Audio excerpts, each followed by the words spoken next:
Let's shift our focus to Sri Lanka. India's External Affairs Minister S. Jaishankar is on a visit to the island nation at a time when growing Chinese influence is testing this relationship. Jaishankar is on a two-day visit. He'll be holding bilateral talks with his counterpart, as well as the Rajapaksa brothers, President Gotabaya Rajapaksa and Prime Minister Mahinda Rajapaksa. What's on the agenda? Several things, a couple of them stand out. One is the proposal to build a terminal at the Colombo port, better known as the East Container Terminal.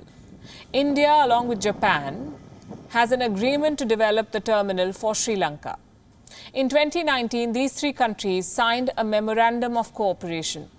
The terms are clear. The Sri Lanka Ports Authority will retain 100% ownership. The terminal will be run by a joint company owned collectively by India, Japan and Sri Lanka.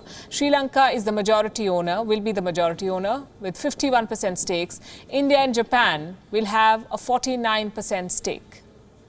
Now, this agreement is starkly different from the one that Sri Lanka had signed with China for the Hambantota port, a project that was largely funded by China. That arrangement pushed Colombo into a debt trap. Ultimately, it had to lease the port to China for 99 years. That was in 2017. Sri Lanka, hopefully, has learned from its mistakes. Now, with the Indian Prime Minister in the country, we might get an indication about Colombo's thinking. Which way is it leaning for this port project? Because it has faced opposition from workers and some politicians. The early signs are promising, though. Before Minister Jaishankar's visit, Sri Lanka's Port and Shipping Minister issued a statement. He said the East Container Terminal will be developed and not sold to anyone. The minister claimed that the terminal will be an economic and naval hub. The second item on the agenda could be financial assistance. Last year, Colombo had made a request to New Delhi. The Sri Lankan government wanted a special 1 billion currency swap facility with India. Also a debt moratorium. These are testing times for the Sri Lankan economy. Like for most economies, Sri Lanka faces what many are calling its worst economic slump. Last month, Colombo announced that its GDP for the second quarter plunged by 16.3%.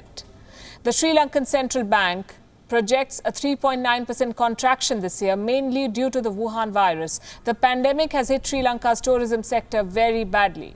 International arrivals fell by close to 71% in March last year. Before the pandemic, Sri Lanka reportedly lost $1.5 billion from tourism because of the Easter bombings. So the Wuhan virus came as a double whammy for Colombo. Now, Sri Lanka has ordered tight controls over foreign exchange. A ban has been imposed on all non-essential imports.